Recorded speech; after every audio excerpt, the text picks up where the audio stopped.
occasion of the birthday of the African National Congress, Comrade SG?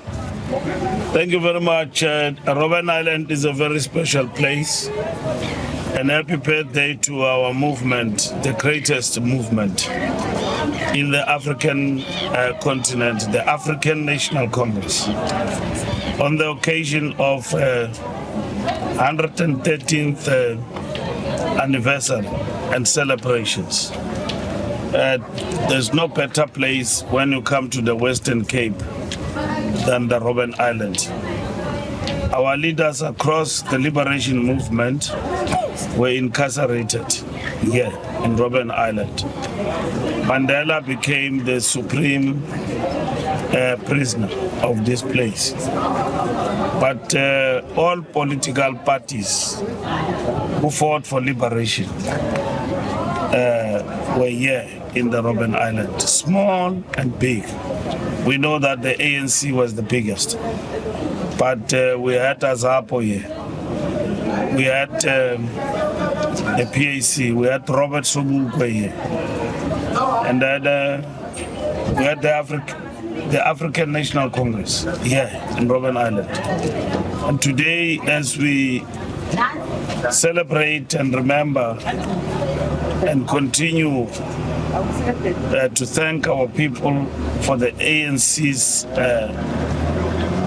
as an organization of the people, we come to Robben Island. We retrace the steps, which continues to be an inspiration, never to forget where we come from. And that is what is important for us, never to forget, to thrive, for unity to thrive, for non-racialism to thrive, for prosperity of South Africa. From the quarry of Robben Island to Section B, freedom was brought about here by our leaders. And as we are 113, we are here to remember.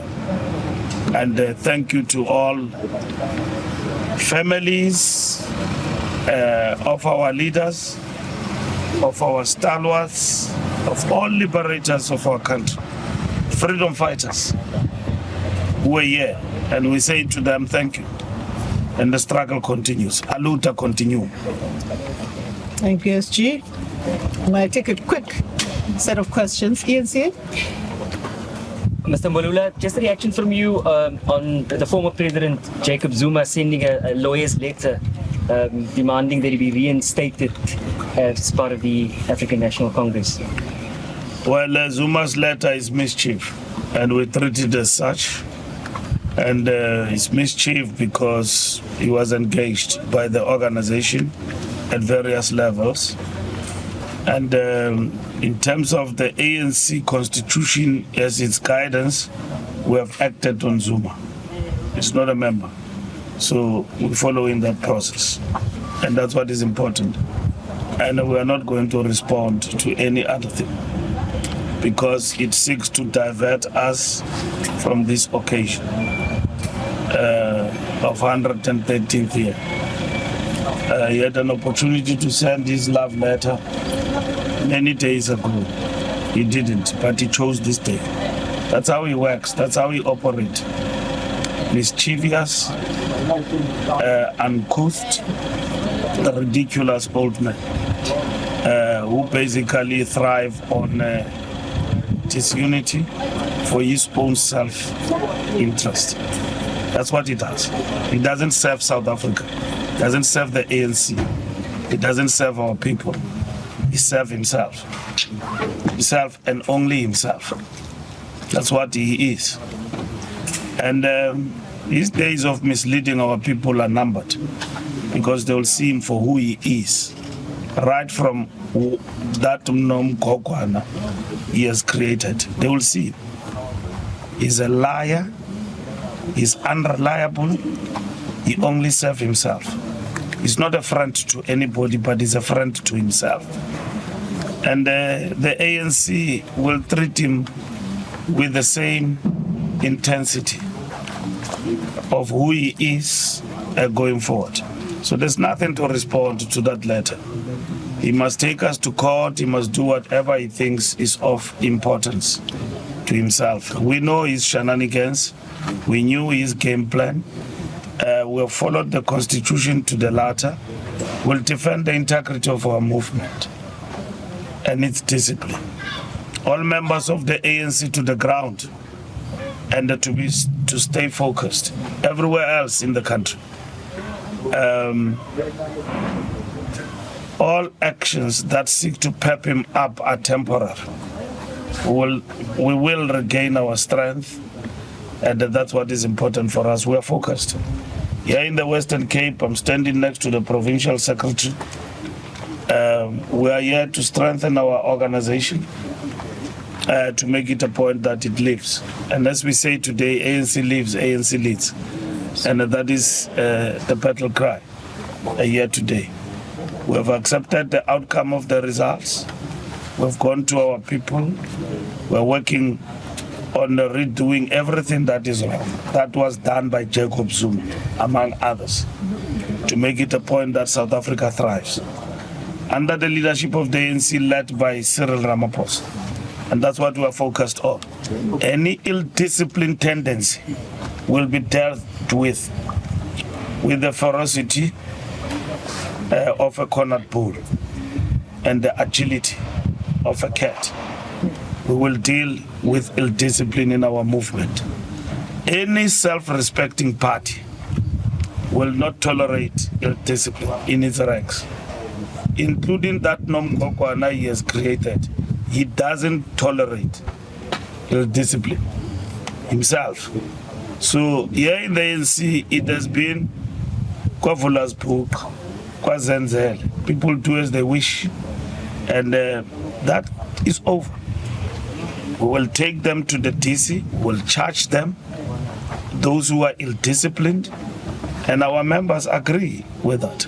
It's part of the renewal process, and we're going to do exactly that, to discipline people who are out of order, who bring the organization in disrepute. That's what we're going to do. And it's not just shouting from the rooftop and everything else. Anyone can compare themselves to Mbalula. Mbalula is not ANC. ANC is its membership. And the membership of the ANC says to me, SG, act. On behalf of the organization, the constitution allows me to do that.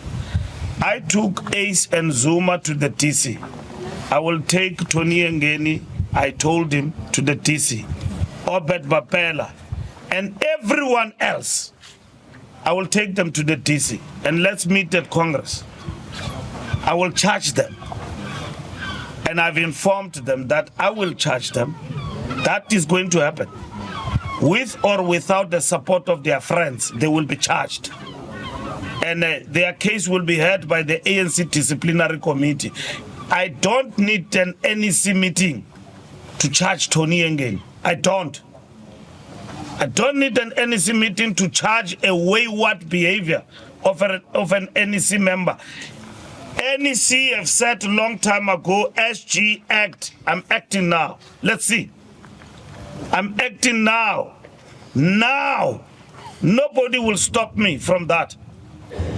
The membership of the ANC agrees, majority of it. And nobody will stop me from that. We don't need permission of anyone. The Constitution agrees with us to act, and we've acted before. And that's it. Thank you very much. Thank you very much. I'm sure you've gotten as much as you needed. Just very follow up. Yes, a quick one. You're describing former President Jacob Zuma as a liar. Why would you describe Zuma is a liar? There is a catalog of lies he have made to South Africans. Go and look at them. He's a liar. Unreliable, self-serving. And I'm saying that. Go and look at that. There's a catalog of the untruths he have said in this country to the ANC and to everybody. He's a liar, unreliable, and at the same time irresponsible. And I've got a right to say that because he's not a member of the ANC. I've got a right to say that. He is irresponsible, a liar, and he is a liar. And if he says he's not a liar, he must tell us why he's not. We will throw the book at him. He's a liar. I mean, the fact that he can turn stones into bread is unbelievable, actually. That a person like Floyd, yesterday, who saw Zuma's lies and says today is not a liar, it's unbelievable, isn't it? It's unbelievable. It's unforgettable. It's unrepentable, actually. I mean, the guy was on a pulpit in Parliament, seeing Zuma's lies campaign, saw Zuma's untruths. And this is why people will never have trust in politicians. Yeah, but namhlanje rating also orange. I mean, that's what people will never trust our politics. Because politics must be defined by principle and a backbone. There's no backbone there. Tell me, where is the backbone there? There's no backbone there. There's untruths and everything else, people defending each other, making each other favors and all of that. It remains like that. And that is it. Thank you. Thank you very much, colleagues.